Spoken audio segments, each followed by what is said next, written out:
Shalom, shalom, Yasharallah, Shabbat shalom to those of y'all who are observing Sabbath today. Actually, as a matter of fact, I think those of y'all who go by the lunar calendar are observing it today as well. So Shabbat shalom, Shabbat shalom to everybody. Uh, Dina Daniel, Bark Tech, I don't know what you mean by that. Shalom, Shabbat shalom, shalom to all of y'all. If y'all can hear me, go ahead and let me know, and then I'll go ahead and jump into this lesson. I'm just gonna get some water real quick. Y'all bear with me, I'll be right back.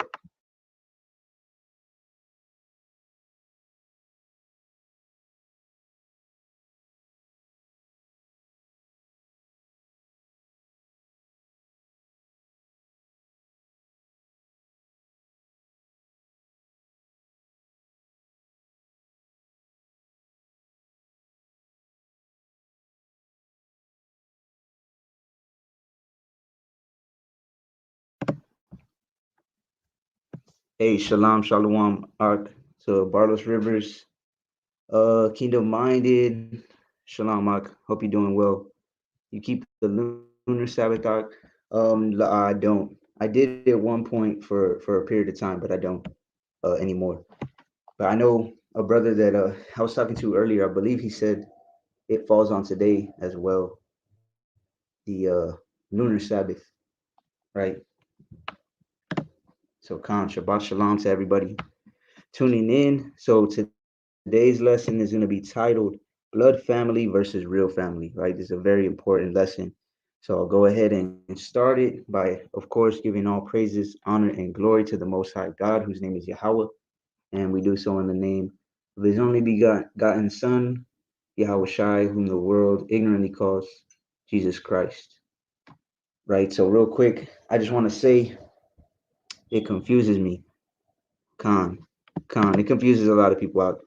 So before we go ahead and get started, I just want to say, this is a very important lesson because it literally affects every single person who's in the truth, right? Whether you've been in the truth for a day, a week, a month, a year, years, it's definitely something that affects everybody, right?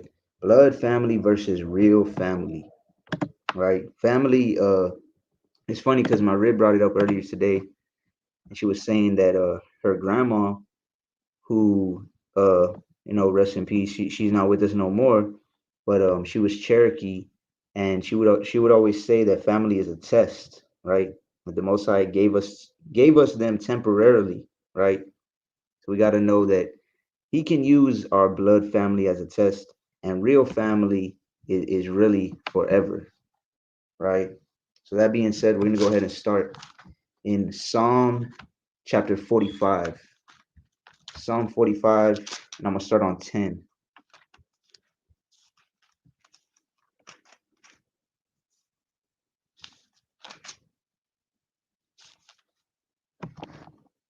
So this is the book of Psalms, chapter 45 and verse 10. It says, Hearken, O daughter, and consider, and incline thine ear, forget also thine own people and thy father's house. All right, I'm gonna read it one more time. Hearken, O daughter. So what does hearken mean? It means listen, right? And consider. So it says listen and consider and incline thine ear. And what does it mean to incline your ear, to lift up your ear, to hear this, to hear it, right? To hear it better. So it says three different things before it gets to the point of what it's actually saying. So it's something very important. It says, hearken, consider, incline your ear. Then it says, forget also thine own people and thy father's house, right? So if you read it um like most Christians do, and you take it at face value, it seems to be talking about a daughter, and she is going to be married to a king, right? But if you know the scriptures, right? As a matter of fact, I'm gonna read verse 13 as well. It says, the king's daughter is all glorious within. Her clothing is of wrought gold. 14. She shall be brought unto the king in raiment of needlework. The virgins, her companions that follow her, shall be brought unto thee. With gladness and rejoicing shall they be brought. They shall enter into the king's palace. right? So when you know that it's talking more symbolically, right? It's like the parable of the 10 virgins in Matthew 25, for example. The five wise virgins were the church being prepared with faith and works, and will be the bride of Hamashiach of Yahushai, right? Or like in Revelation 21 and 2, where it says John saw the holy city coming down from Yahweh out of heaven, and it was prepared as a bride adorned for her husband, right? So I'm gonna read it one more time. It's Psalm 45 and 10. It says, Hearken, O daughter, and consider, and incline thine ear, forget also thine own people and thy father's house. Because when you get married physically, right, you leave from your father's house and you be joined to whatever man it is that you're marrying as a female, right? So the same thing has to happen in this truth, whether it be you have to leave a little bit of your family, most of your family, or all of your family when it comes to this truth, right? So we're going to go to Matthew chapter 12 and start on verse 47. All right, this is Matthew chapter 12, starting on verse 46, actually. It says, While he yet talked to the people, behold, his mother and his brethren stood without, desiring to speak with him. So Yahushai, our Messiah, was talking, right? He was speaking parables. Right before this, he was speaking of the unclean spirit that goes into a man and then it leaves and comes back with seven other spirits more wicked than himself, right? And he's breaking down these parables and speaking to the people. And while he's talking to them, right, his mother and his brethren were standing there without him, wanting to speak to him, right? So put yourself in this position for a second. It's talking about our Messiah, right? But just put yourself in the position. Let's say you were speaking publicly and you're well known, and your mom, your blood mother, and your brothers and your sister, whoever comes, and they want to speak to you, right? Verse 47. Then one said unto him, Behold, thy mother and thy brethren stand without, desiring to speak with thee. So now again, of course, Yahushua was very well known, and someone comes up to him as he's speaking, and he says, Hey, your mother and your brethren are standing over here and they want to speak with you, right? Shalom, Shabbat Shalom, sis, Brit R. So 48. But he answered and said unto him that told him, Who is my mother and who are my brethren? 49. And he stretched forth his hand toward his disciples and said, Behold my mother and my brethren. Right? So imagine for a second, you're speaking to a great group of people, right? And someone comes up to you and says, Hey, your mother and your brethren over here, they want to talk to you. And you don't say, Oh, okay, let me talk to them. And you tell everybody to hold up, right? You don't do that. Instead, you stretch your hand to the other side and say, That these people over here on this side, behold, my mother and my brethren over here. How do you think that would make your family feel, your blood family, right? We can all imagine. So, verse 50. For whosoever shall do the will of my Father which is in heaven, the same is my brother and sister and mother, right? So now some people may say that's kind of harsh. Some people may say that's even dishonoring your parents, maybe, because it's Yahushua's mom, right, Mary, and she's wanting to speak with him. And instead, he said, No, these people over here are my mother and brethren, right? And then whosoever shall do the will of my Father which is in heaven, the same is my brother and sister and mother, right? But it just goes to show you how serious our Messiah was about who his real family was when it came to following the truth. The your real family is those people that are following your real Father, which is the Most High Yahweh, right? Those that are sincerely trying to follow him, because he is the Father of all things, he's the Father of us, right? Those that are following him, those are your real brothers and your real sisters, right? Let me go to Romans, what is it, 12 and 10, I believe. Oh, the water. The brother posted it up. I believe this is 1250. Oh no, Salakia. That's a little bit jumped up. While he yet talked to the people, behold, his mother and his brethren stood without, desiring to speak with him. Right? So they desired to speak with him, and then what happened? Right? He answered and he said, who is my mother and who are my brethren? Salak, I don't know if they're coming in late or if you just posted them up, but I'm gonna go ahead and read them again. Let me get this precept real quick. I'm gonna get Romans chapter 12 and verse 10, and then I'll come back to that. So this is the book of Romans chapter 12 and verse 10. Or I'm gonna start on 9 actually. Romans 12 and 9. Let love be without dissimulation. Abhor that which is evil. Cleave to that which is good. Right? So we're called to hate the evil and love the good, like it says in Amos 5 and 15. Right? So one more time, this is Romans 12 and 9. It says, let love be without dissimulation. Abhor that which is evil. Cleave to that which is good. So we're supposed to be cleaving in this truth to that which is good. And what is that which is good? That's the will of the Most High. That's following the word to the best of our ability, the law, statutes, commandments, precepts. Right? We're supposed to cleave to that which is good. Now, of course, we know Yahweh our Messiah, said when the man came up to him and he said, good master, what good thing should I do to enter into the kingdom? Right? And he said, why thou callest me good? There's only one good, and that's the Father in heaven. So we know that none of us are good, but we are all striving to do good by striving to follow this word. Right? That's why it says, abhor that which is evil, cleave to that which is good. Verse 10, be kindly affectioned one to another with brotherly love, in honor, preferring one another. Right? So that's the thing about being in this truth. You're actually called to prefer your brothers and sisters that are trying to live justly, that are trying to live righteously according to the word of our Father. All right, I'm going to read one last time. Romans 12 and 10. Be kindly affectioned one to another with brotherly love, in honor, preferring one another.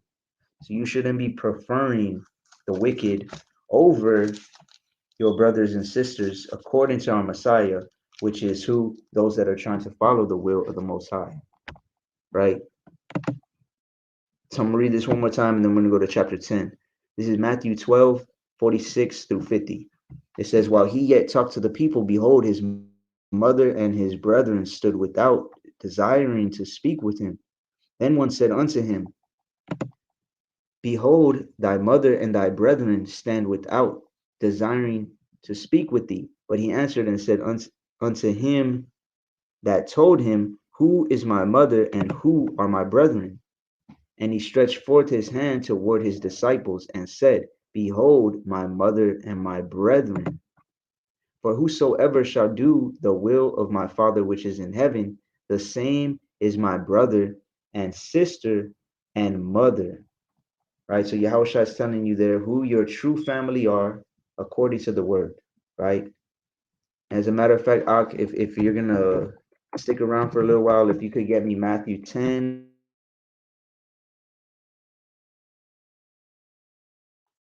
36.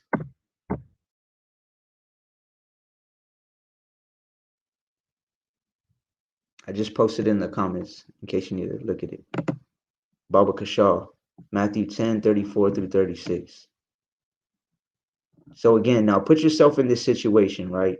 You have to be able to, like it said, hate the evil, love the good, prefer those in the truth over those who are not in the truth, right? Because whoever does the will of the Father which is in heaven, that is your real brother, your real sister, your real mother, right? So would you be able to do what our Messiah did if you were in his position, right? I don't think many people would be able to do that, right? Say, no, these are actually my real family, the ones that are following the Father who is in heaven, right? So I'm going to go ahead and go to Matthew 10:34. I'm going to start on 34, right? Think not, think not that I am come to send peace on earth. I came not to send peace, but a sword. 35. For I am come to set a man at variance against his father, and the daughter against her mother, and the daughter-in-law against her mother-in-law. Right? So Yahushai said that he came to set a man against his father, the daughter against her mother, the daughter-in-law against the mother-in-law, right? And when you look at that word, variance, right?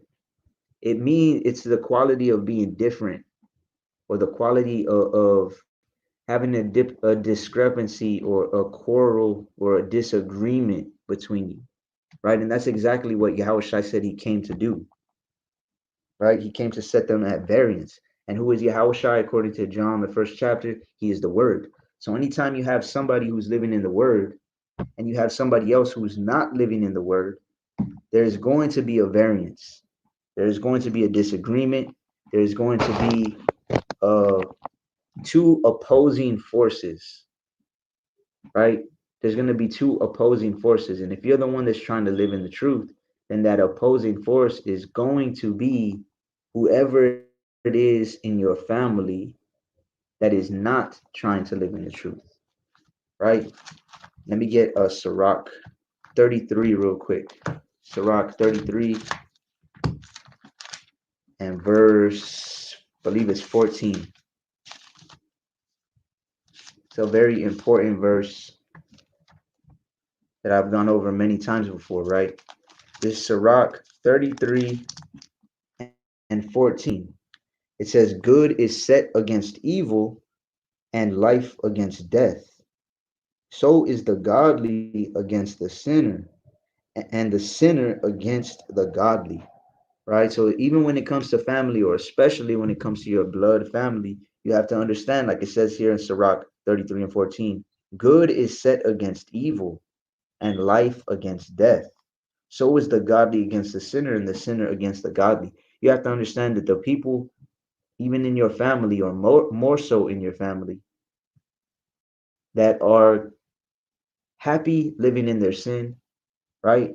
That are happy with, or were happy with you living in your sin, they're going to be set against you because now you are trying to live godly, right? It says, like good is set against evil, like light is set against death, like the Most High is set against wickedness, like light against darkness, black against white, however you want to put it, right? Hot against cold, that the one is set against the other. This is verse 15. It says, so look upon all the works of the Most High, and there are two and two, one against another, right? There's always one against the other.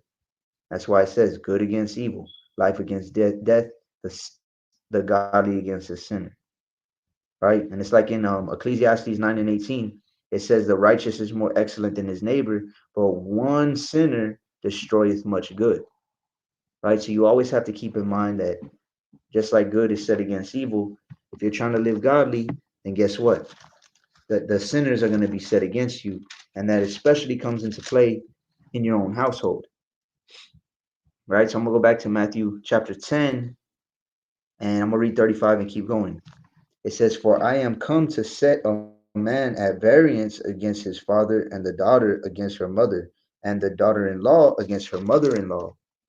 And a man's foes shall be they of his own household, right? A man's foes, a man's enemies, the people going against a man are going to be they of his own household. So have any of y'all ever experienced that?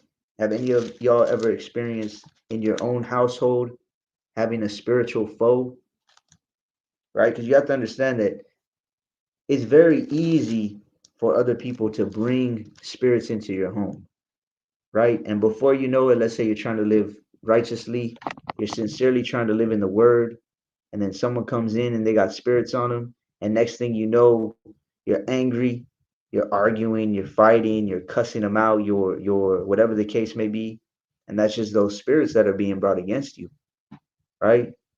That's why in Matthew 10:36 it says, "And a man's foes shall be they of his own household."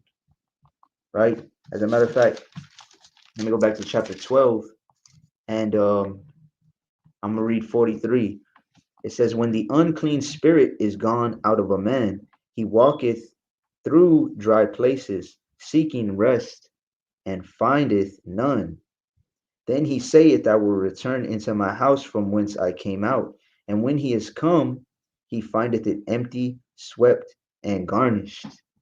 Right? So you work so hard to get this spirit off of you, whether it be a spirit of anger, whether it be a spirit of laziness, whether it be a spirit of drunkenness, of smoking weed, whether it be a spirit of peace that you just got, whether it be a spirit of lust you work so hard to get off of you, right? And it finally got off of you.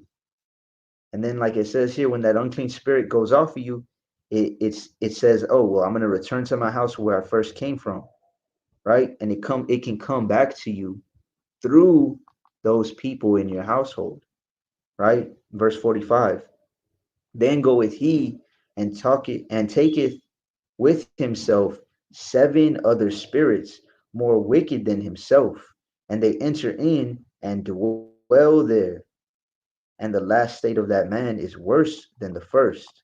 Even so shall it be also unto this wicked generation. Right? So I know brothers that and sisters that have got one spirit off of them, and then guess what? They fall back into that same spirit because somebody else in their household, in their home, brings it back in. And not only do they fall back into that day, but they fall back into a bunch of other ones. Right? So the brother said that lust spirit is very heavy, Ak. So Khan, it is. It's very heavy for a lot of brothers and sisters as well, right? And that's why you have to be vigilant at all times. I was actually talking to my wife about that earlier. Like you have to be. It's not enough to be vigilant in these last days. You have to be hyper vigilant, right? You have to be hyper vigilant.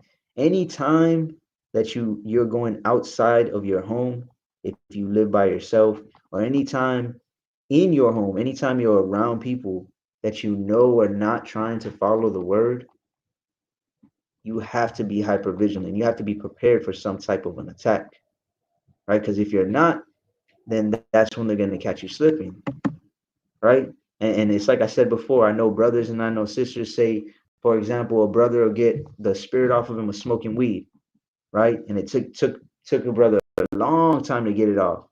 And then guess what? He has somebody else in his house smoking weed. He ends up falling back into that weed.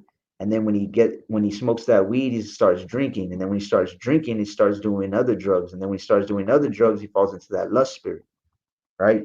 And that's why it says when that unclean spirit gets out of you, sometimes he comes back with 7 spirits, even more wicked than himself, right? And the last state of the man is worse than the first. So you got to be very careful when it comes to anybody in general, but even with your family, right? So a sister said, Shalom. I had at one point my father, my stepmom, and my husband and my sister against me all at once. It was crazy. So Khan, that happens. That happens because many are called, few are chosen, right? I believe we went over that in the last live. The how it says, "Blessed are your eyes, for they see, and your ears, for they hear." Right? And they asked Yahushua, "Why are you speaking to them in parables?" And he said, "Because it's not given to them to know the mysteries of the kingdom of heaven." Right? So it's hard to deal with in the moment. You know, when you have all these people going up against you, like it says in Matthew 10:36, it says, "And a man's foes shall be they of his own household." Right? It's hard to deal with at the moment if you don't have control of your spirit, right? But you also have to see it in a glass half full kind of way and think, wow, man, these prophecies are really coming to pass, right? It says, "A man's foe shall be they of his own household." It says that Yahushua our Messiah came to set at variance a father against the daughter against the mother against the son, the father against the son, the daughter-in-law versus the mother. Everybody is set at variance if you have somebody in the truth and somebody not in the truth, right? So that's to be expected, but it should also be motivation as to the prophecies coming to pass, and especially in your life, right? So I'm gonna go back to chapter 10. This is Matthew 10 and 37. And so lucky if y'all can hear the wind in the background. It's we're having some crazy weather right now. It's like super windy. It was hot all day and now it just got cold out of nowhere. But anyway, so this is Matthew 10 and 37. He that loveth father or mother more than me is not worthy of me. And he that loveth son or daughter more than me is not worthy of me. And he that taketh not his cross and followeth after me is not worthy of me. Right? So it's letting you know, if you love your father, your mother, your daughter, your son, your boyfriend, your girlfriend, your husband, your wife, it doesn't matter who it is. If you love them more than Yahweh Bashem Yahweh Shai, more than the Father, more than the Son, how he sacrificed his life for you, then you're now worthy of that sacrifice. Right? And it says, verse 38, and he that taketh not his cross and followeth after me is not worthy of me. So you have to understand that the servant is not greater than the master. Right? If Yahweh Shai had to suffer and had to give up, basically, he basically gave up all of his family, right? And went to spread the gospel and spread the word and bring people more to the Most High's truth. So if the servant's not better than the master, as he took up his cross, we have to take up a cross as well too. Except ours isn't physical, right? Ours is spiritual, ours is mental. Ours is our cross or burden sometimes that you have to carry that is heavy is, all right, I gotta let this certain person go, whether it be your father, whether it be your mother, whether it be a brother, a sister, a relationship, whatever the case may be, right? That's that cross that you have to take up, and you gotta walk with that burden on your own, right? But it's like Yahweh Shai said, his yoke, his burden is lighter, right? It's lighter than the world's, right? Because all them curses will weigh down on you way more than being set apart will. I guarantee you that. So it says, and he that taketh not his cross and followeth after me is not worthy of me. Verse 39, he that findeth his life shall lose it, and he that loseth his life for my sake shall find it. Right? So you have to, if you want to find your life, your eternal life, you have to lose your worldly life, right? Especially coming into this truth. If you're fairly new to the truth, right? If you're fairly new to the truth, it's going to be, it's a guarantee you're going to have to lose your life. You have to lose your old life. And I can tell y'all personally, I lost basically every single so-called friend I had, right? Before this truth, pre-truth. Um, Barely any of my family talks to me because my blood family, because we don't celebrate Christmas. We don't do none of the holidays, right? And they're real big on Christmas, Thanksgiving, what is it? New Year's, even Valentine's, and all of these Cinco de Mayo, all these different holidays that they celebrate. And a lot of times, if you don't go to that, or if you don't want to go celebrate someone's birthday, for example, man, that means war in your family, right? Oh yeah, they're too good to come in, and they think they're better than us, and they think, yeah, they probably think we're sinners, and they're too high and mighty and too righteous, and this, that, and the other, and that's not even the case, right? Otawada ak. So this is Matthew 11 and 30. For my yoke is easy and my burden is light, right? The yoke or the burden that you have to carry, the cross that you have to carry, because like it says in Matthew 10 and 38, he that taketh not his cross and followeth after me is not worthy of me. right? This yoke, this burden, this cross that you had to carry to be set apart from your worldly family, right? It's way lighter than carrying the burden of all the curses that you're going to have in your life, and not just on you, but on your children as well, right? Seeing your children fall into the curses is even worse, in my opinion, as a father, is even worse than them happening to yourself. And Khan, the brother said, Khan, family starts to think you're in a cult. LOL, shaking my head. Khan, that's exactly. They've said we're in a cult. They've said we're Muslims. They've said we're Jehovah's Witness, Mormons, all types of craziness, right? And that's fine. We just have to understand that these are the prophecies and these are the words of Yahweh Shai coming to life, right? They're gonna think they don't understand spiritual things. They're not spiritual beings because they're lost in the world, right? They have no understanding because they're not in this truth, right? And that's why, like in Proverbs 21:16, says, "He that wandereth out of the way of understanding shall remain in the congregation of the dead." You have to understand that they are in the congregation of the dead, so they have no understanding, right? So they can't understand that you're trying to follow the Most High. Instead, they say you're in a cult, and they believe it too, and they believe it too, right? But I admit that I follow the way, which they call a cult, Prophets, Acts of the Apostles 24:14 NLT. Khan, I like that translation. I've never read that in that translation, right? But I admit that I follow the way which they call a cult. Right? That's the prophecies coming to pass. Truth, they are the ones given over to a reprobate mind, right? They're given over, and most high willing, they can come out of it. But when you go off of understanding and you go off of track records and things of that nature, like I have certain family members that I've talked to multiple times with the word, right? And they hear it, they accept, or they don't accept it. They hear it, but they don't receive it, right? I'll show them some scriptures and then look, and yeah, we're Israelites because of this. And yeah, because of this, look, we have to, if you want to be a real Christian, it means to follow Christ. He didn't sin. We have to keep the commandments. We have to build up our faith with works, etc. And I have family members that have heard it, and then I mean they just go right back into that reprobate mind, right? And then I also have family members that my own mom has kicked me out of her house for trying to show her Bible verses, right?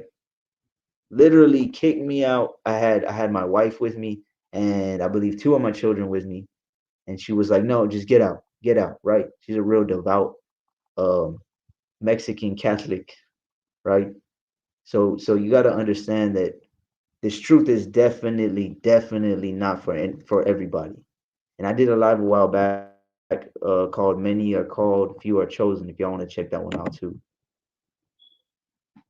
Janet said that one thing I had to learn that you can show scriptures and they still don't get it. Khan, exactly, sis.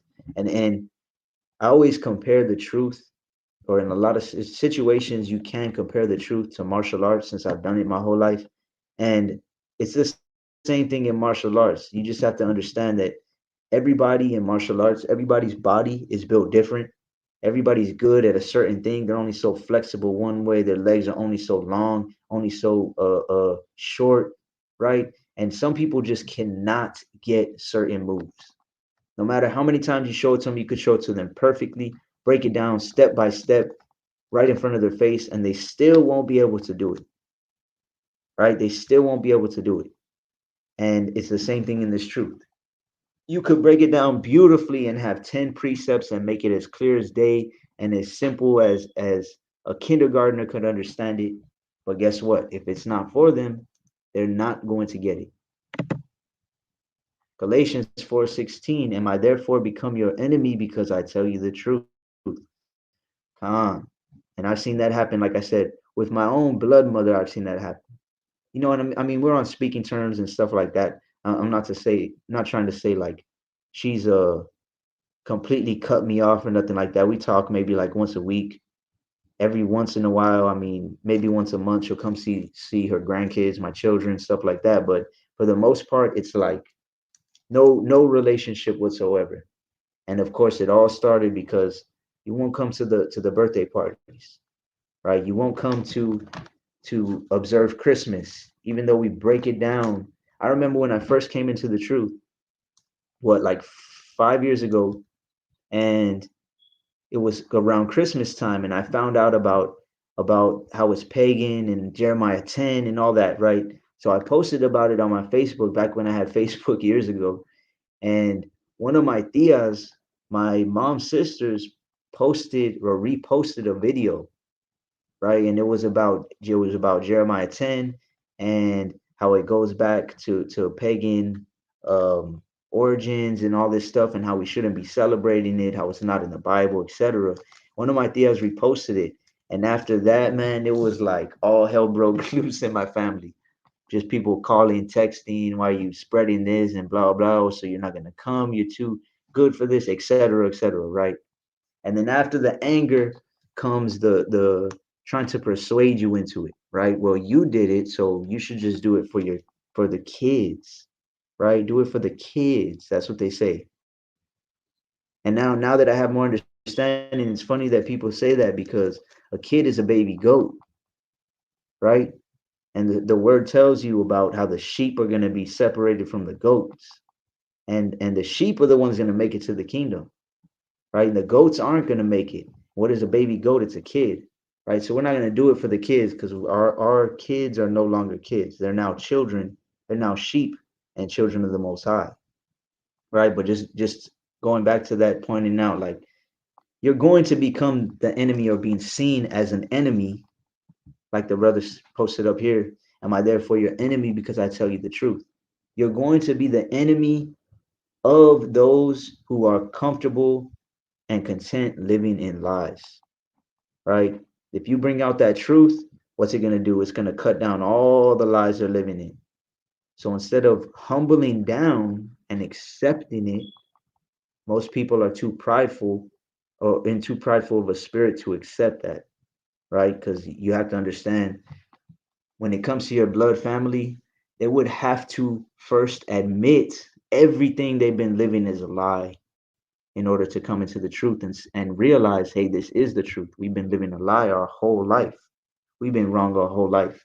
And that's something really, really difficult to do, right? So let me go to Matthew 19. We'll go to Matthew 19 and 29. All right, so this is the book of Matthew, chapter 19, verse 29.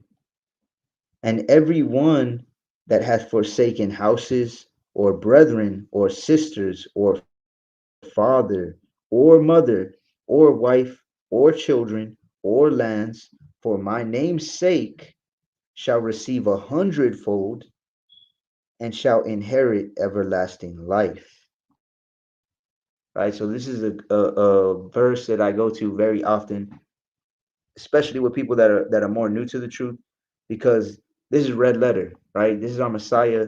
This is our Hamashiach Yahushai speaking, and he never told a lie, right? So when he says, if you forsake, and what does forsake mean? It means to leave without the intent of returning, right? When you forsake the wicked brothers, sisters, father, mother, wife, children, lands, houses, and you do it for the right reason, because it says, for my name's sake, for the sake of Yahweh Ba'ashem Yahushai, right? For the sake of the word, when you do it for that reason, it says you shall receive 100-fold and shall inherit everlasting life, right? And I remember when I was reading this to my two older daughters one time, and one of them said, like, wait, but how, like, because he didn't lie, how can he say that? Like, that's all you have to do in order to make it to the kingdom?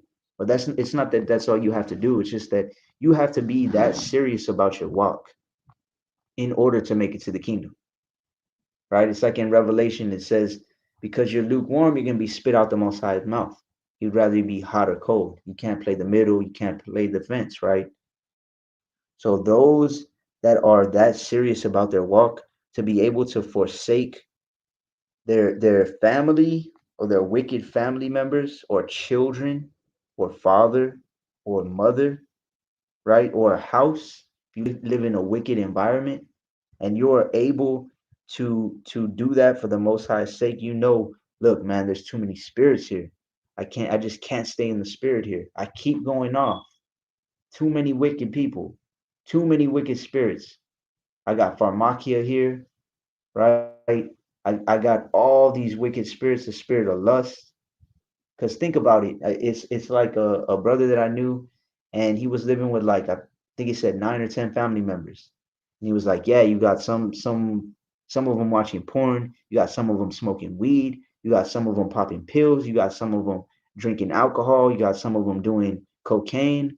That's a lot of spirits, and when they see you walking in the light, right? Because like Yahweh Shai said in Matthew chapter 5, you're supposed to let your light shine, right? And the law is the light. So when you're following these laws and you're walking in darkness and you're in a house full of darkness and you got your fringes on, or you got a skirt and a dress on and your head wrapped, or you're studying, you're letting your light shine, right? But you got to understand you're walking in darkness. So all of this evil sees you. And it's like one of those what are they called? One of those mosquito lights in the middle of darkness, right? All those mosquitoes are going to be attracted to it. That's the same thing with this truth. All that evil is going to be attracted to you, right? So you got to be very, very careful of that. So I'm reading one more time, Matthew 19 and 29. And every one that hath forsaken houses or brethren or sisters or father or mother or wife or children or lands for my name's sake shall receive 100-fold and shall inherit everlasting life. And shall inherit everlasting life. So when you're that serious about your walk and you can put that blood family behind you, chances are you are going to continue in the ways of the Most High, and you're going to do what's right in order to walk that path all the way to the kingdom, right? So this is Proverbs chapter 4 and verse 14. Proverbs 4 and 14. It says, enter not into the path of the wicked, and go not in the way of evil men. Enter not into the path of the wicked, and go not in the way of evil men. Verse 15. Avoid it. Avoid it. Pass not by it. Turn from it and pass away. Right? So if you have all these people walking this wicked path, right? And it says, don't go in the way of it, of that wicked people, those wicked people, that way of that evil. It says, avoid it, pass not by it, don't even go by it, right? Turn from it. That's going to be real hard to do when you're still always around your blood family and they're not trying to follow the word, right? Let me go to 2 Corinthians 6 and 17.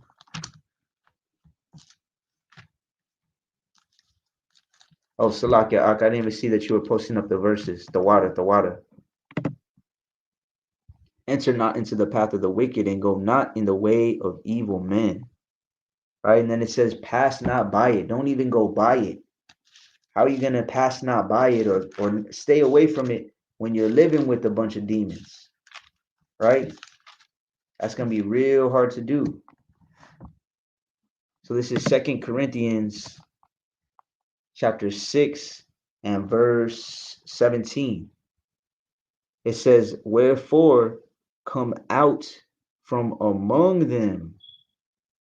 2 Corinthians 6:17. Wherefore come out from among them, and be ye separate, saith Yahweh, and touch not the unclean thing, and I will receive you. Wherefore come out from among them, and be ye separate, saith Yahweh, and touch not the unclean thing, and I will receive you, and will be a father unto you, and ye shall be my sons and daughters, saith Yahweh Almighty. right? So a couple of things here. It says, come out from among them. Obviously, spiritually, if you're even watching this, you come out, you're striving to come out from among them spiritually, right? Then it says, be ye separate, saith Yahweh, and touch not the unclean thing. So being separate, being set apart, you can only do that to an extent if if you're still living with them, it's going to be real hard. And I can tell you that because I have tens and tens of brothers and sisters, especially younger brothers and sisters, maybe up to their early 20s, that still live with wicked family. And it's always a similar story. I'm in the spirit, then this happens, then I'm vexed, then they get me out the spirit, then I'm angry, then I'm doing this, that, or the other that I know I shouldn't be doing. But it's because they this and that, and they always try to blame it on the family, which in a sense, right, it's the spirits on them that are getting you to go off, but it's because you are not being set apart, right? I'm gonna read it one more time. Salakia, 1 second.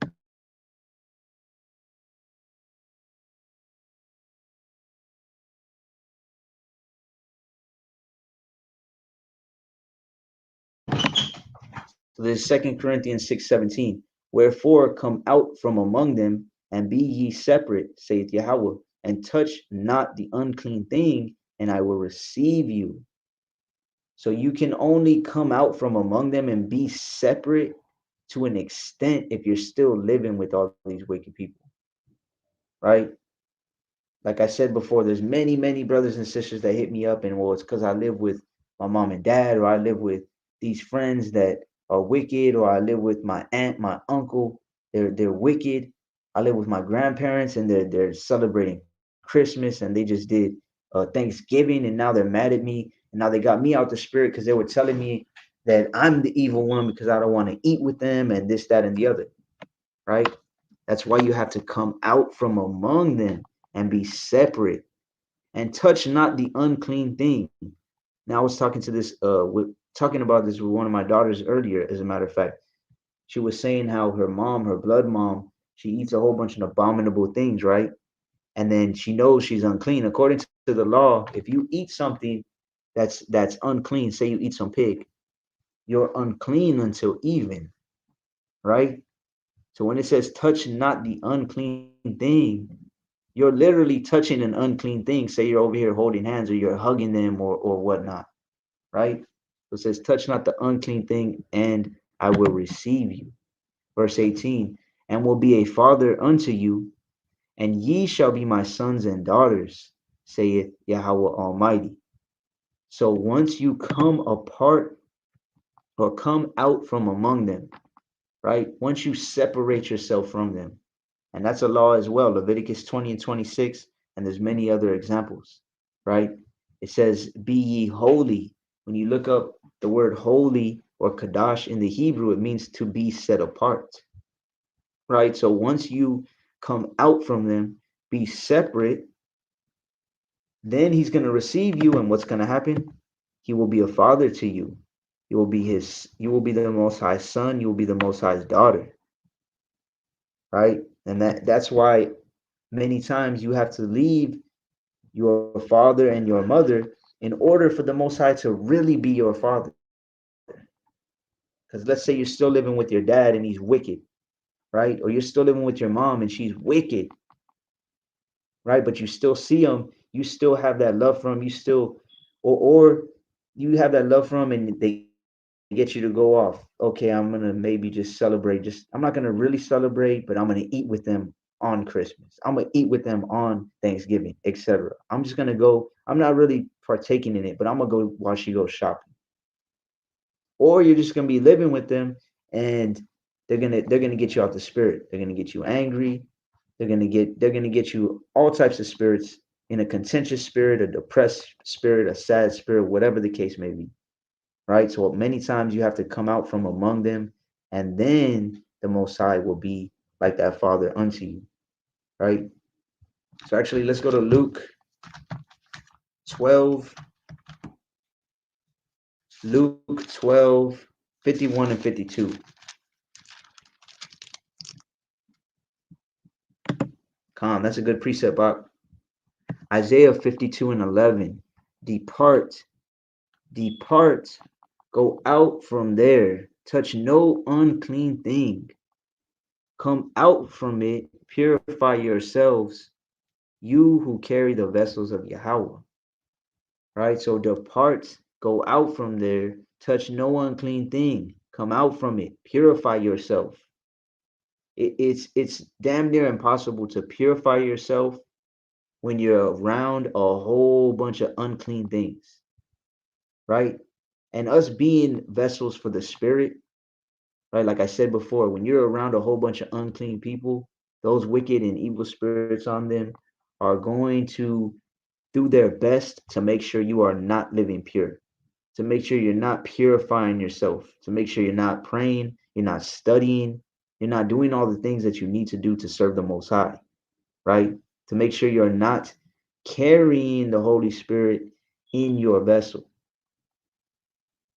So a good precept for that too. Actually, I'll get it. Psalm 119 and I think it's 115. Psalm 119 and 115. And it reads, "Depart from me, ye evildoers, for I will keep the commandments of my God." Right? Psalm 119, 115. "Depart from me, ye evildoers, for I will keep the commandments of my God." So now this is very true, right? You want to say, "Depart from me, you evildoers, I'm gonna keep the commandments." But if you're living in someone else's house, you're living in your dad's house, your mom's house, your grandma, your grandpa's, you're gonna tell them, "Depart from me," and say, "Depart from me, you evildoer, I'm gonna keep the commandments." Like, right, you're not gonna be able to do that. You're gonna say, "I pay the bills here. What are you talking about? You get out of here." Right? And that's what it comes down to a lot of times. You're gonna have to depart. You're gonna have to depart, go out from there, right? Come out from it and purify yourself. A lot of times that more times often than not, that's what it's gonna come down to.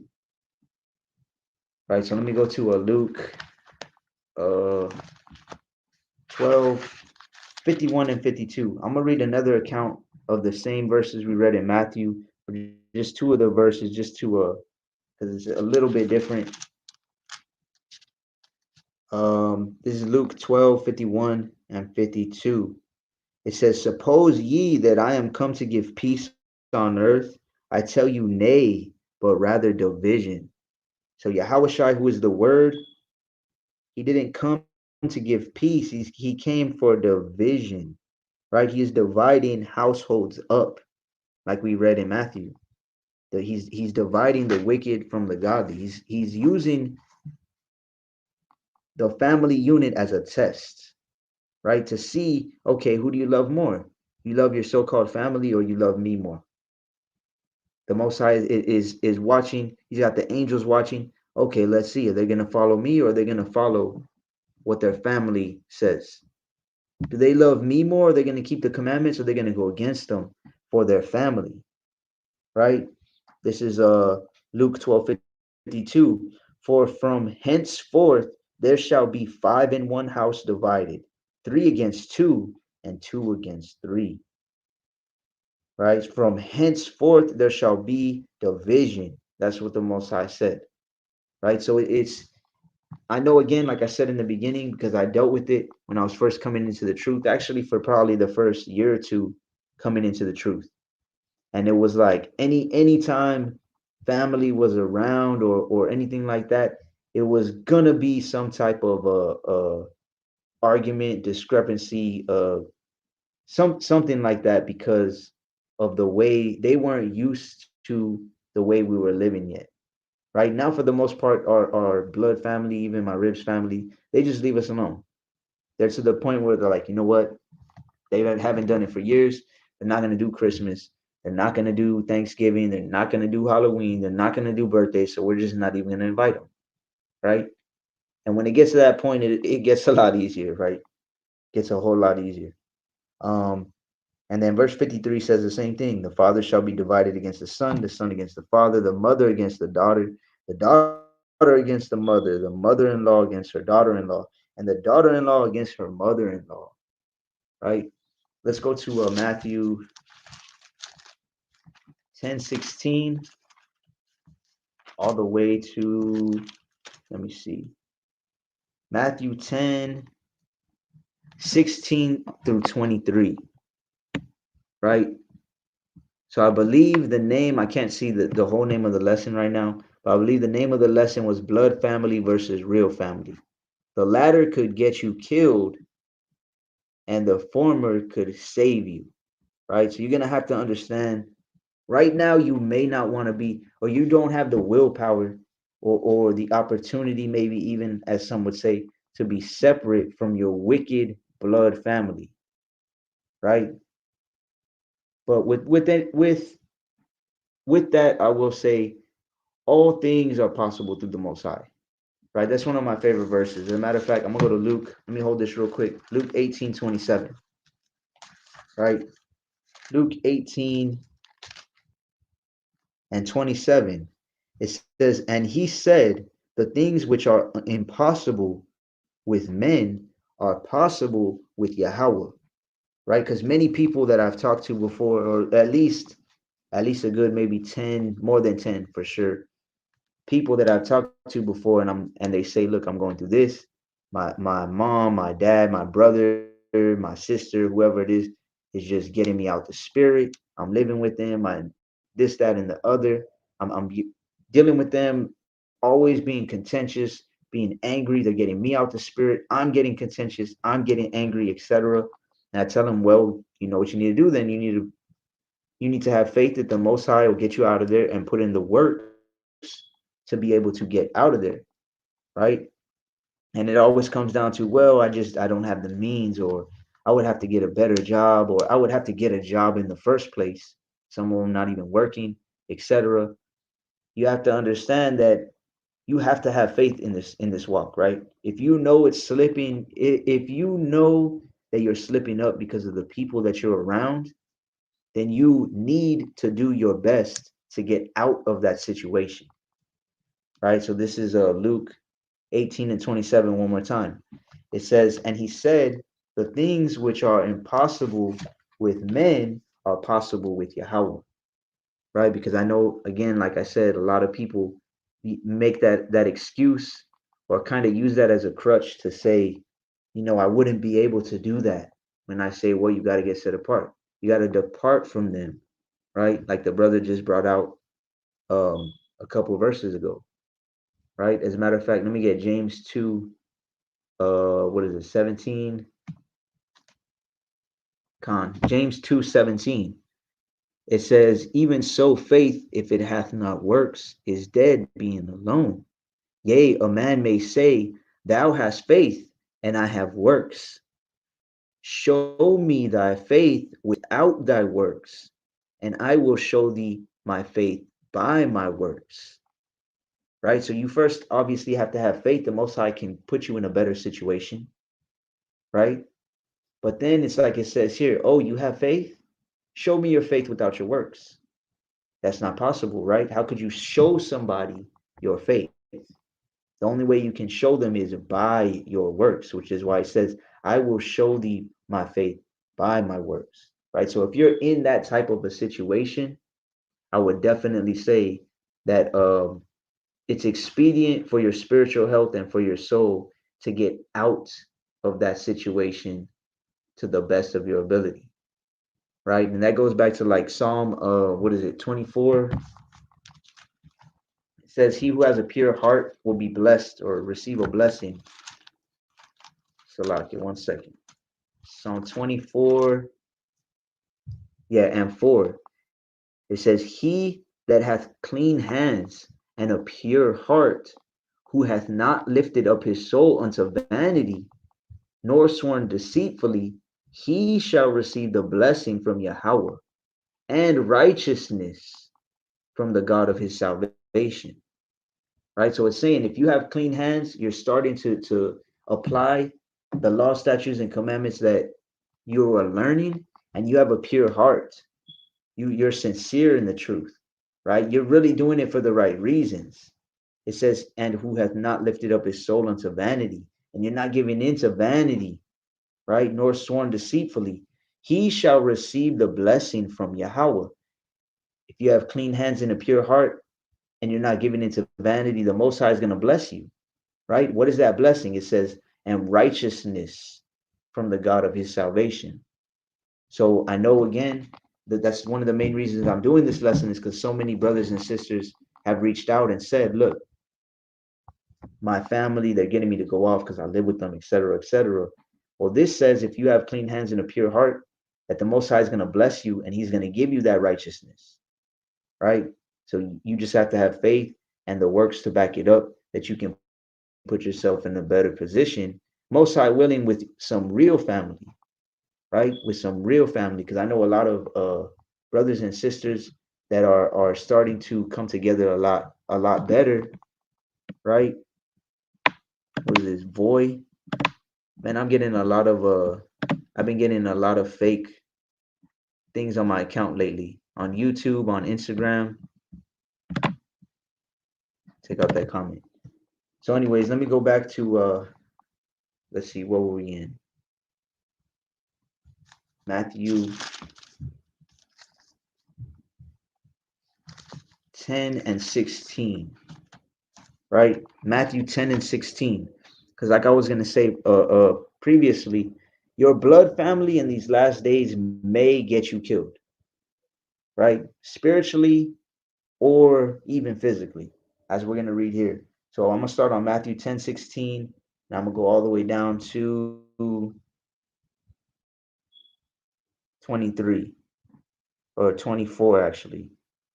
So this is Matthew 10, 16. Behold, I send you forth as sheep in the midst of wolves. Be ye therefore wise as serpents and harmless as doves. Right? So we know we're sheep in the midst of wolves, spiritually, especially. Going back to what I was saying, if you're trying to follow the word to the best of your ability and you're around a bunch of your blood family that's wicked, or if you're living with them and they're wicked, you are literally a sheep spiritually around a bunch of wolves, right? You're that light shining in the darkness, and they're those spiritual mosquitoes going straight to that light, right? Trying to suck the blood out of you. Verse 7, or Salakia. So it says, be therefore wise as serpents. How do you be wise? By following the word to the best of your ability, right? That is your wisdom. I'm going to read that real quick in Deuteronomy. It says, be wise as serpents. How do you be wise, right? This is Deuteronomy chapter 4 and verse 5. Behold, I have taught you statutes and judgments, even as Yahweh my God commanded me, that ye should do so in the land whither thou go to possess it. So it's Moses saying, I've taught you laws, statutes, and commandments, how Yahweh commanded me, right? Verse 6, keep therefore and do them. Keep the commandments and do them. For this is your wisdom and your understanding in the sight of the nations.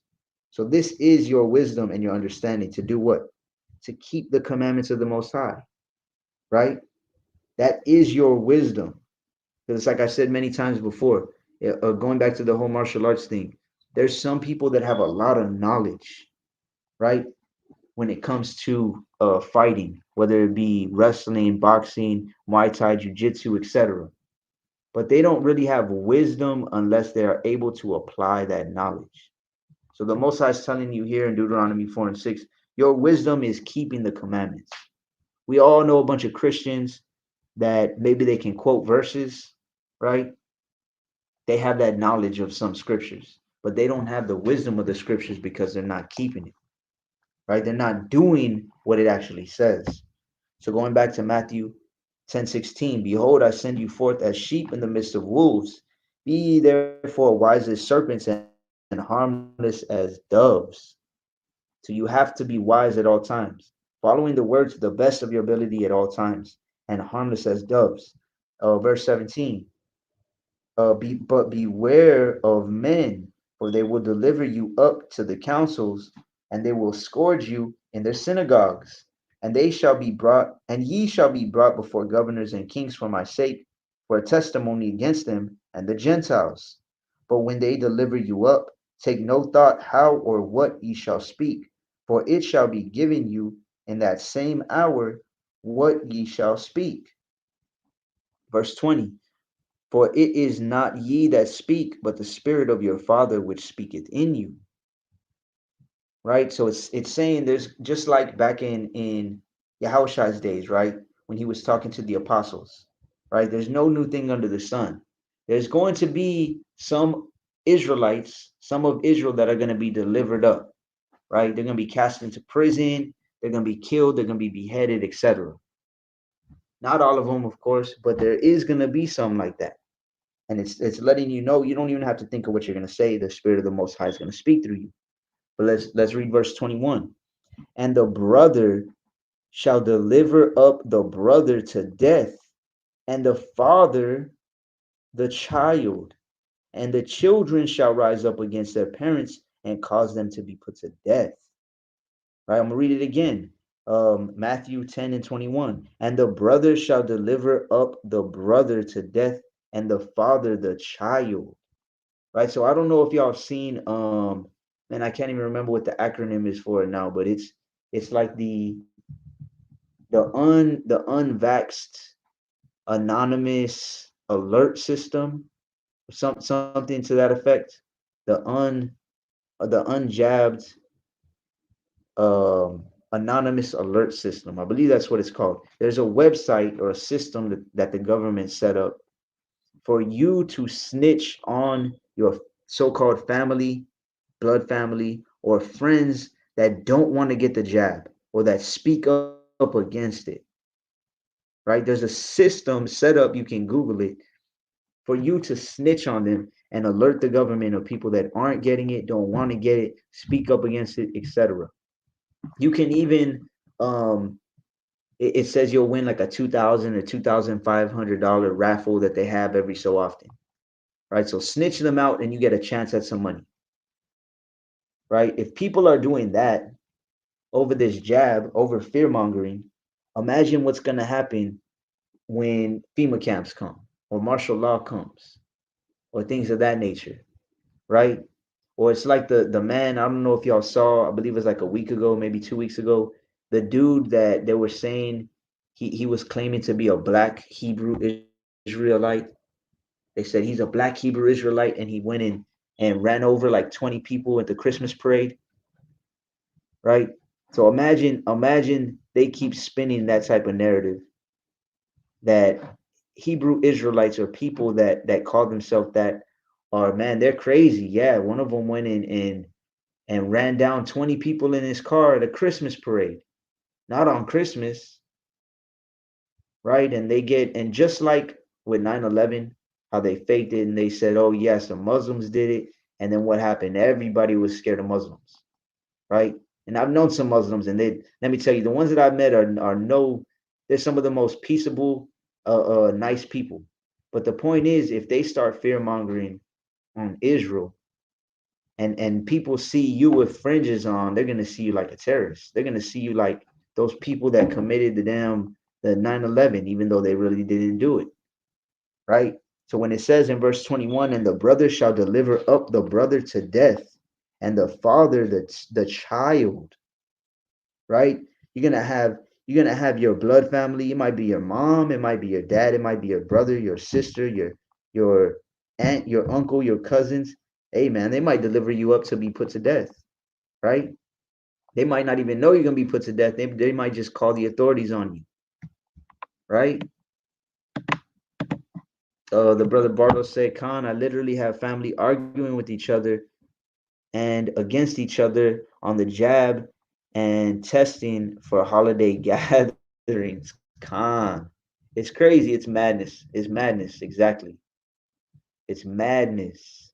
The what they don't understand, what most people don't understand, right? Because I've had this going on in my family as well.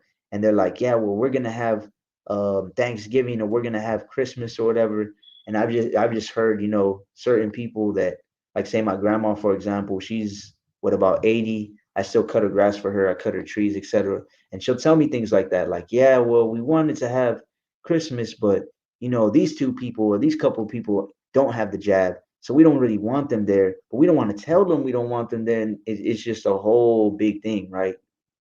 But it's like Yahweh said, right? A kingdom divided will fall. A house divided will fall. If Satan cast out Satan, right? That's what's happening with these people, and it's all because of the fear mongering, right? That fear doesn't come from the Most High. They're trusting in. Some of them are trusting in that jab. Some of them are not trusting in it. But all in the end, it's madness, like the brother said, right? It's madness.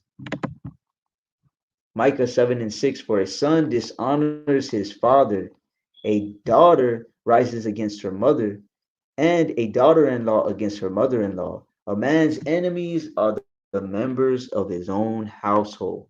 And I'm glad you brought this up, because this is in Micah, right, in the so-called Old Testament. And then we have here in Matthew, right, 10 and 21. And when you look at it, because this is in Matthew, obviously the so-called New Testament, Micah, Old Testament. In Micah, it says a son dishonors his father, a daughter rises against her mother, and a daughter-in-law against her mother-in-law. Right? So you have in this instance, in this example, you have the younger that are dishonoring and rising up against the older, right? And me and my rib were actually talking about this. And what was it earlier today? We were comparing these two verses, these two exact verses. In this instance, it's the younger generation rising up against the older, right? They were the ones being dishonorable.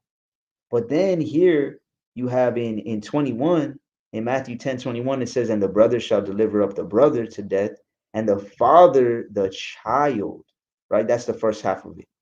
So now I don't know about you, or any of you watching right now, it seems to me the majority of people that I personally talk to, and maybe it's because I'm younger, I'm only 30.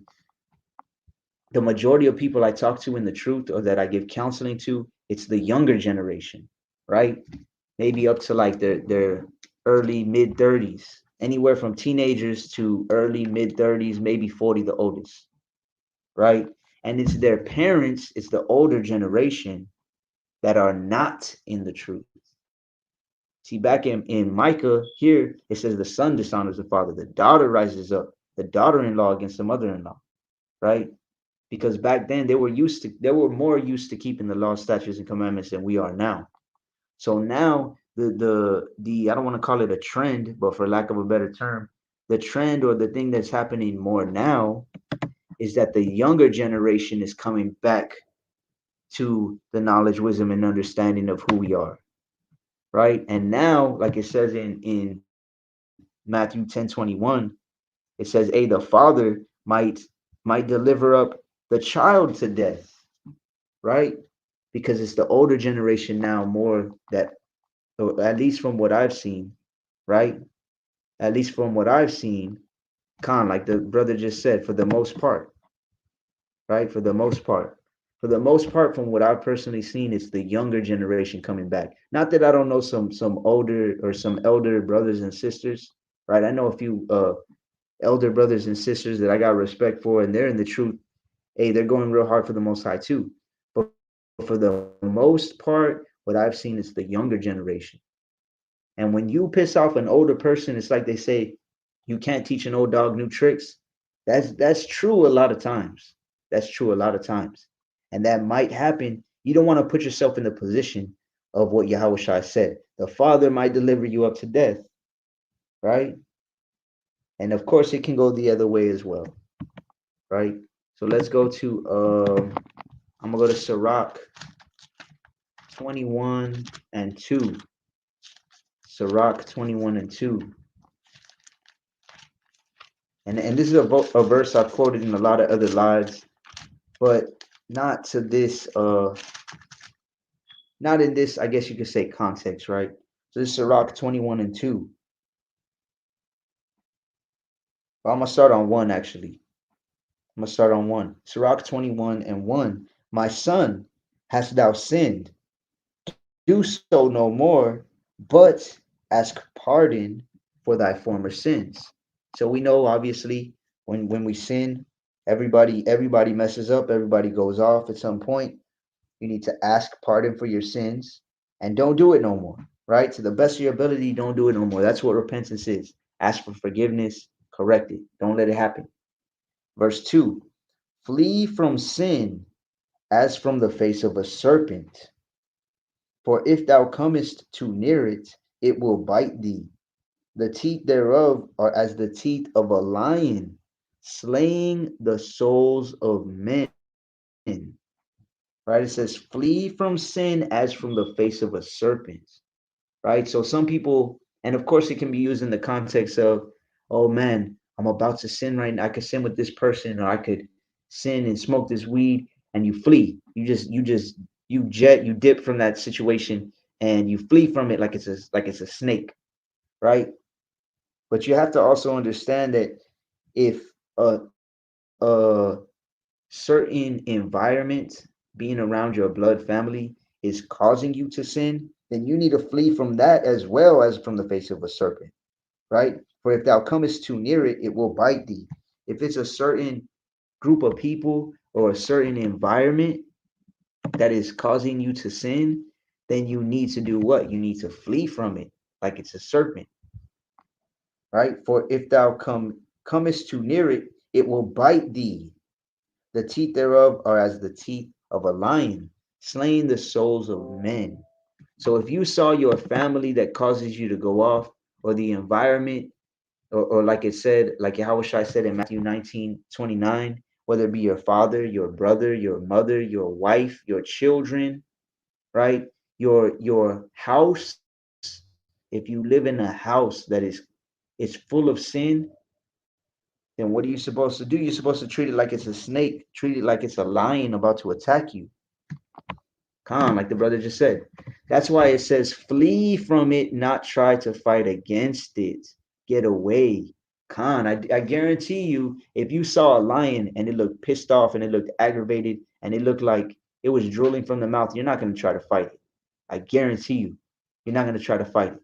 If it was a big old snake, right, a big old serpent with venom dripping off its teeth, you're not going to try to fight it.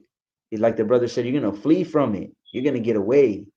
That's the same thing you have to do, whether it be your blood family, whether it be the house you live in, whether it be so-called friends, etc. Right? Even this is relatable. Job 19:19. All my inward friends abhorred me, and they whom I loved are turned against me. Khan.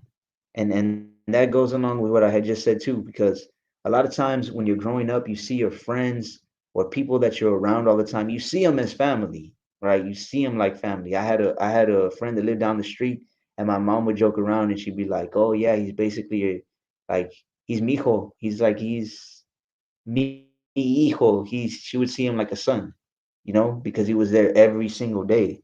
But let me tell you, if I wasn't around that person, I would have saved myself a lot of trouble. I would have saved myself a few days in jail. I would have saved myself a lot of problems, right? So, like it says here, all my inward friends abhorred me, and they whom I loved are turned against me. Because that's what happens when you come into this truth, right? When you come into the truth, people are going to start to hate you. They're going to look at you like you're crazy. Like the brother said, they're going to look at you like you're in a cult. But that's it's all for the Most High's sake, right? So it's a blessing to be able to go through those things for the Most High's sake and endure through those things, right? This is Proverbs 9 and 6. Proverbs 9 and 6. Forsake the foolish and live, and go in the way of understanding. Right? That's what it comes down to. Just like Yahweh Shai said, forsake your family, just forsake your house, forsake whoever it is that's not trying to follow the Most High. Proverbs 9 and 6, it says, forsake the foolish and live. Right? It's like Hosea 4 and 6 says, my people are destroyed for lack of knowledge. If you don't have knowledge, if you have a lack of knowledge, you are a fool. You're living foolishly. right? So what did the Most High say? It says, forsake the foolish and live. Again, forsake means what? To leave without the intent of coming back. You got to leave people. It's a must. It has to happen when you're in this truth. It has to happen when you're in this truth. Right? Let me go to what is it? 13 Proverbs 13 and 20. It says, he that walketh with wise men shall be wise, but a companion of fools shall be destroyed. Right? The companion of fools shall be destroyed. So, like, let me read these comments real quick. So, the brother said, in other words, you are not going to win trying to fight those sins slash temptations, etc. Getting away is the way you overcome. Khan. That's exactly true. Right? Flee from it as from the face of a serpent. See, a lot of times people think, and I've seen this happen. I've seen this happen to brothers. I've seen this happen to sisters that I know personally, and it's happened to me as well. I know the brother just said in his next comment, I learned it the hard way, right? He said, I learned that the hard way. It was a struggle for me to leave friends and family I was always around my whole life. Khan, I was in the exact same position, right? But it had to happen. And like it says right here, getting away is the way you overcome. It is the way you overcome. Because I've seen brothers and sisters, like I was going to say, I've seen brothers and sisters, and it's happened to me as well. When you think that you can handle a situation, and the Most High's word says something different. The Most High's word says, forsake those houses and those people. The Most High says, depart from the workers of iniquity, right? The Most High says, be set apart. And then you, because of your own feelings, your own emotions, your own thoughts, your own desires, you say, no, no, no, it's fine. Like I'm in the spirit. I'm strong. I can do it. I can still be around these people and not slip up, right? That's why one of my favorite verses is 1 Corinthians 10 and 12. It says, wherefore let him that thinketh he standeth take heed lest he fall. You may think you can stand, but guess what? You better take heed or you're gonna fall. Take heed to what? Take heed to the words of the Most High. So if the Most High says, hey, depart from the wicked, forsake the wicked, get away from the wicked. If the Most High says that, and you're over here thinking, now well, I can do my own thing and I can still make it, right? You're going off your own understanding. Many are deceived by their own vain opinion, by their own understanding, right? Let him that thinketh he stand take heed lest he fall, right? And again, going back to Sirach 21 and 2, you have to flee from those things and those situations and those people as from the face of a serpent, as from a lion, or else they can slay your soul, right? One more time, I'm going to read this. In other words, you are not going to win trying to fight those sins slash temptations, etc., or those people, or those environments. You can't fight it off. How long are you going to fight it off for before you fall? Getting away is the way you overcome, right? David fell, Solomon fell, Peter denied Yahweh. If all these people that had more wisdom than us, that walked with Yahweh were messing up, then we need to listen to the words of the Most High and apply them to the best of our ability so we can have the best chance at making it through, right? You might not slip up today or tomorrow, but eventually you will fall. It's like fasting and purposely being around all your favorite foods. Khan, it's just not smart. Khan, exactly. Exactly. And you know what? Sadly, I've seen brothers fall out of this thing. Being around people when it comes to weed, alcohol, drugs, etc. I've fallen in the past with certain things, as I'm sure we all have. And that's why you have to take it as a learning lesson. You have to learn the hard way, like the brother said, right? Sometimes you got to learn the hard way. And once you learn the hard way, you're never going to forget, right? You may not slip up today or tomorrow, but yeah, it can be gradual, right? Eventually you'll fall. And that's like a brother I had known. He was fasting and getting the spirit of weed off of him. He did it, and then started hanging out with people that smoke weed all the time. I even let him know, yo, it's not a good look. It's not a good idea. You know, that's their spirits, that's pharmakia, etc. And fell right back into it after saying, no, I'm strong in the spirit. I got this, etc., etc. Right? We got to be very vigilant, very careful with that. Um, I'm gonna go back and read Psalm 45:10. And if anybody has any questions, probably get like one or two more scriptures, and then I'm gonna go ahead and close it out. So I'm gonna start with, I'm gonna finish with what I started with, Psalm 45:10. Psalm 45:10. It says, "Hearken, O daughter, and consider, and incline thine ear. Forget also thine own people and thy father's house." Right? It says, hearken, consider, incline thine ear, forget also thine own people and thy father's house. In the end, that's basically what it comes down to in the majority of situations. You got to forget the house you grew up in, physically and the actual house and the people, because if not, they're going to lead you astray, right? Like I said in the beginning, family is a test, right? Family can be a real test, because like Yahushua said, the Most High used Yahushua's son to say, if you love anyone more than me, you're not worthy of me, right? If you don't take up that cross, then guess what? You're not gonna make it. You're not worthy. So the Most High gave us a blood family temporarily. And like I said, it could be a test, but real family is forever, because Most High willing, we get to be a part of the kingdom. We get to make it.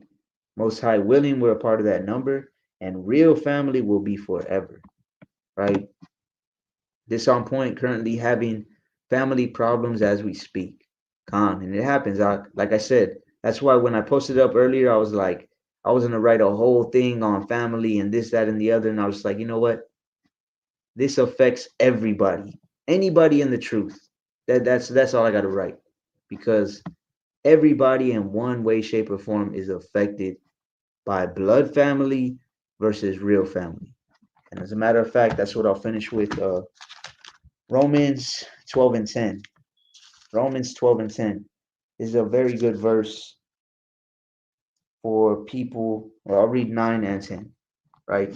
For people in the truth and they're having problems with blood family, right? This is Romans 12:9. Let love be without dissimulation. The love that we have for our brothers and our sisters in this truth, without dissimulation. We have to love them no matter what, right? Even if they offend us, do us wrong, if they're still striving to follow the Most High, we forgive them. We don't hold no grudges. We keep going. We keep it moving, right? We keep it pushing for the kingdom.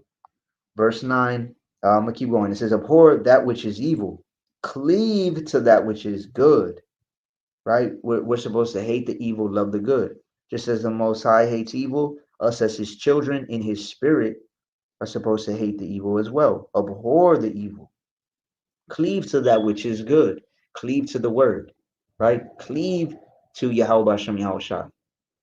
Cleave to them through prayer. Cleave to them through studying. Cleave to them through fasting, right? Watching videos, getting with brothers and sisters that are like-minded, right? Cleave to those who are trying to actually strive for the same thing, right? Getting on one accord with someone on the same mission as you. Verse 10, be kindly affectioned one to another with brotherly love. With brotherly love. Remember, Yahushai, at the beginning of this lesson, we read in Matthew 12, 47 through 50, he told you who your real brothers and sisters are. It's those striving to follow the truth, striving to follow the word, right? So it says, be kindly affectioned one to another with brotherly love. Be kind, be affectionate, show them love. And remember, love isn't just, oh, I love you. Love is an action. 1 John 5 and 2, it says, but how do you know you love the children of the Most High? By keeping the commandments, right? Keeping the commands towards them, correcting them, right? Keeping Sabbath with them, not coveting, not killing, not all of these different things, right? That pertain to the law. Be kindly affection one to another with brotherly love, in honor. What is honor? Respect, preferring one another. So we respect our brothers and sisters and we prefer them, the real family, we prefer them over the blood family because according to Yahushai, they are our real family, right? 1 Peter 2 and 17. Treat everyone with high regard. Love the brotherhood of believers. Fear Yahweh. Honor the king. Khan. Khan. And that goes back to it escapes me the verse it is right now, but I know it's in the book of Romans as well, where it says, be at peace with many, or be at peace with all men if possible. That's what it says. Be at peace with all men if possible. Right? This is why I personally don't agree with, people, certain people or groups yelling out at people and yeah, you damn this, that, and the other. Right? Be at peace with all men if possible. But you're supposed to love the brotherhood and prefer the brotherhood of believers over everybody else, right? Because that's your brother, that's your mother, that's your sister, that is your real family. And then it says, fear Yahweh, honor the king, and honor, respect Yahushai, right? Because all judgment is given to him in the end, right? So nobody else has any other questions. I'll go ahead and finish it with that. Let me go up a little bit, make sure I didn't miss no comments. I don't think I did. Looks like we're good. Oh, the water. Romans 12:18. I knew it was in Romans 12. If it be possible, as much as lieth in you, live peaceably with all men. Right? If it be possible. Now we know it's impossible to be at peace with some people. Some people are like they're like Nabal, right? For those of y'all who caught the last live I did, they're like Nabal, Abigail's uh husband that got put to death by the Most High, right? They're the children of Belial. They're foolish men. Nabal actually means foolish or fool, right? Some people are just too foolish to even be at peace with, right? But to the best of our ability, we're supposed to live peaceably with all men, right? Because that brings peace to us. Living peaceably leaves our spirit at peace. And there's enough things and prophecies and demons and all types of wickedness in this world right now that try to throw off our peace, that try to throw off our spirit. So, to the best of our ability, live at peace with all men, but in the end, love the brotherhood, prefer the brotherhood.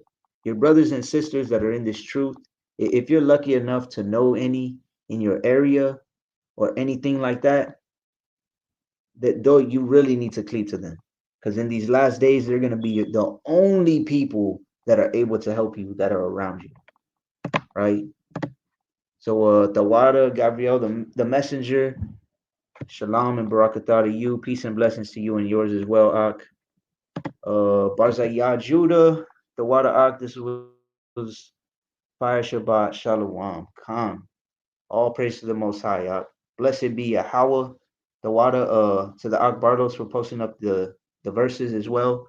Most High willing, I might do a live tomorrow as well, but I'll go ahead and post it up in my on my Instagram if I'm gonna be able to do it. So Shabbat Shalom, Shabbat Shalom, and peace and blessings to all of y'all. Hope y'all have a peaceful, restful, blessed Sabbath day of rest. I know I need it. I'm sure all of y'all need it as well. So take this day, stay in the spirit, and all praise to the Most High. Shalom.